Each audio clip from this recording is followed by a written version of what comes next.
Hi, listen and enjoy. Having two dads offered me the choice of contrasting points of view, one of a rich man and one of a poor man. Introduction. Rich dad, poor dad. I had two fathers, a rich one and a poor one. One was highly educated and intelligent.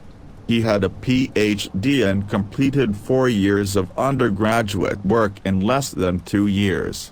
He then went on to Stanford University, the University of Chicago, and Northwestern University to do his advanced studies, all on full financial scholarships. The other father never finished the 8th grade. Both the men were successful in their careers, working hard all their lives. Both earned substantial incomes. Yet one always struggled financially. The other would become one of the richest men in Hawaii.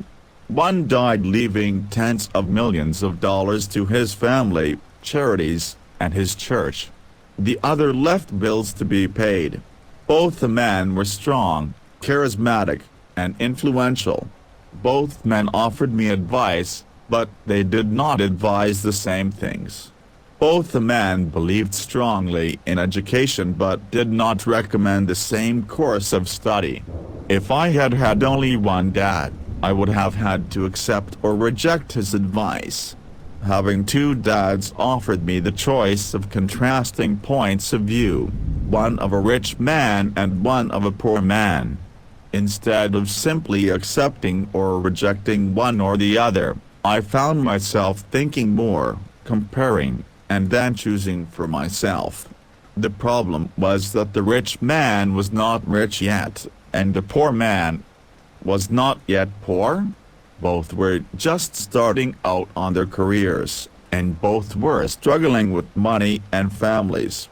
But they had very different points of view about money. For example, one dad would say, "The love of money is the root of all evil." The other said, "The lack of money is the root of all evil." As a young boy, having two strong fathers both influencing me was difficult. I wanted to be a good son and listen, but the two fathers did not say the same things. The contrast in their points of view, particularly about money, was so extreme that I grew curious and intrigued. I began to start thinking for long periods of time about what each was saying. Much of my private time was spent reflecting, asking myself questions such as, "Why does he say that?" And then asking the same question of the other dad's statement. It would have been much easier to simply say, "Yeah, he's right. I agree with that." Or to simply reject the point of view by saying, "The old man doesn't know what he's talking about." Instead, having two dads whom I loved forced me to think and ultimately choose a way of thinking for myself. As a process, choosing for myself turned out to be much more valuable in the long run than simply accepting or rejecting a single point of view. One of the reasons the rich get richer, the poor get poorer, and the middle class struggles in debt is that the subject of money is taught at home, not in school. Most of us learn about money from our parents. So what can poor parents tell their child about money? They simply say, "Stay in school and study hard." The child may graduate with excellent grades, but with the poor person's financial programming and mindset. Sadly, money is not taught in schools. Schools focus on scholastic and professional skills, but not on financial skills. This explains how smart bankers, doctors, and accountants who earned excellent grades may struggle financially all of their lives. Our staggering national debt is due in large part to highly educated politicians and government officials making financial decisions with little or no training in the subject of money. Today I often wonder what will soon happen when we have millions of people who need financial and medical assistance. They will be dependent upon their families or the government for financial support. What will happen when Medicare and Social Security run out of money? How will a nation survive if teaching children about money continues to be left to parents, most of whom will be, or already are, poor? Because I had two influential fathers, I learned from both of them. I had to think about each dad's advice, and in doing so, I gained valuable insight into the power and effect of one's thoughts on one's life. For example, one dad had a habit of saying, "I can't afford it." The other dad forbade those words to be used. He insisted I ask, "How can I afford it?" One is a statement, and the other is a question. One lets you off the hook, and the other forces you to think. My soon-to-be rich dad would explain that by automatically saying the words "I can't afford it," your brain stops working. By asking the question "How can I afford it?" your brain is put to work. He did not mean that you should buy everything you want. He was fanatical about exercising your mind, the most powerful computer in the world. He'd say, "My brain gets stronger every day because I exercise it. The stronger it gets, the more money I can make." He believed that automatically saying "I can't afford it" was a sign of mental laziness. Although both dads worked hard, I noticed that one dad had a habit of putting his brain to sleep when it came to finances, and the other had a habit of exercising his brain. The long-term result was that one dad grew stronger financially, and the other grew weaker.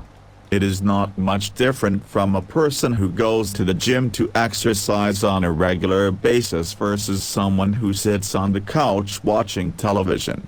Proper physical exercise increases your chances for health, and proper mental exercise increases your chances for wealth. My two dads had opposing attitudes, and that affected the way they thought. One dad thought that the rich should pay more in taxes to take care of those less fortunate. The other said, "Taxes punish those who produce and reward those who don't produce." One dad recommended, "Study hard so you can find a good company to work for." The other recommended, "Study hard so you can find a good company to buy." One dad said, "The reason I'm not rich is because I have you kids." The other said, "The reason I must be rich is because I have you kids." One encouraged talking about money and business at the dinner table, while the other forbade the subject of money to be discussed over a meal. One said, "When it comes to money, play it safe. Don't take risks." The other said, "Learn to manage risk." One believed, "Our home is our largest investment and our greatest asset." The other believed, "My house is a liability, and if your house is your largest investment, you're in trouble." Both dads paid their bills on time, yet one paid his bills first while the other paid his bills last. One dad believed in a company or the government taking care of you and your needs. He was always concerned about pay raises, retirement plans, medical benefits, sick leave, vacation days, and other perks. He was impressed with two of his uncles who joined the military and earned a retirement and entitlement package for life after 20 years of active service. He loved the idea of medical benefits and PX privileges the military provided its retirees. He also loved the tenure system available through the university. The idea of job protection for life and job benefits seemed more important, at times, than the job. He would often say, "I've worked hard for the government, and I'm entitled to these benefits." The other believed in total financial self-reliance. He spoke out against the entitlement mentality and how it created weak and financially needy people. He was emphatic about being financially competent. One dad struggled to save a few dollars. The other created investments. One dad taught me how to write an impressive resume / copyright so I could find a good job. The other taught me how to write strong business and financial plans so I could create jobs. Being a product of two strong dads allowed me the luxury of observing the effects different thoughts have on one's life. I noticed that people really do shape their lives through their thoughts. For example, my poor dad always said, "I'll never be rich," and that prophecy became reality. My rich dad, on the other hand, always referred to himself as rich. He would say things like, "I'm a rich man, and rich people don't do this." Even when he was flat broke after a major financial setback, he continued to refer to himself as a rich man. He would cover himself by saying, there was a difference between being poor and being broke. Broke is temporary. Poor is eternal. My poor dad would say, "I'm not interested in money, or money doesn't matter." My rich dad always said, "Money is power." The power of our thoughts may never be measured or appreciated, but it became obvious to me as a young boy that it was important. There is a difference between being poor and being broke. Broke is temporary. Poor is eternal. To be aware of my thoughts and how I expressed myself. I noticed that my poor dad was poor, not because of the amount of money he earned, which was significant, but because of his thoughts and actions. As a young boy having two fathers, I became acutely aware of being careful about which thoughts I chose to adopt as my own. Should I listen to my rich dad or to my poor dad? Although both men had tremendous respect for education and learning, they disagreed about what they thought was important to learn. One wanted me to study hard, earn a degree, and get a good job to earn money. He wanted me to study to become a professional, an attorney or an accountant, and to go to business school for my MBA. The other encouraged me to study to be rich, to understand how money works, and to learn how to have it work for me. "I don't work for money," were words he would repeat over and over. "Money works for me." At the age of 9, I decided to listen to and learn from my rich dad about money. In doing so, I chose not to listen to my poor dad, even though he was the one with all the college degrees. A lesson from Robert Frost. Robert Frost is my favorite poet. Although I love many of his poems, my favorite is The Road Not Taken. I use its lesson almost daily. The road not taken, two roads diverged in a yellow wood, and sorry I could not travel both and be one traveler. Long I stood and looked down one as far as I could to where it bent, and the undergrowth then took the other, as just as fair, and having perhaps the better claim, because it was grassy in one. But where though as for that the passing there had worn them really about the same, and both that morning equally lay in leaves, no step had trodden black. Oh, I kept the first for another day. Yet knowing how weight leads on to way, I doubted if I should ever come back. I shall be telling this with a sigh. Somewhere ages and ages hence two roads diverged in the wood, and I took the one less traveled by, and that has made all the difference. Rich dad, poor dad 7, and that has made all the difference. Over the years, I have often reflected upon Robert Frost's poem.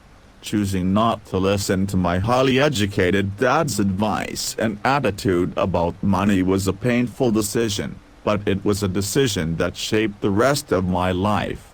Once I made up my mind about whom to listen to, my education about money began. My rich dad taught me over a period of 30 years until I was 39 years old. He stopped once he realized that I knew and fully understood what he had been trying to drum into my often thick skull. Money is one form of power. But what is more powerful is financial education. Money comes and goes, but if you have the education about how money works, you gain power over it and can begin building wealth. The reason positive thinking alone does not work is because most people went to school and never learned how money works, so they spend their lives working for money. Because I was only 9 years old when I started, the lessons my rich dad taught me were simple.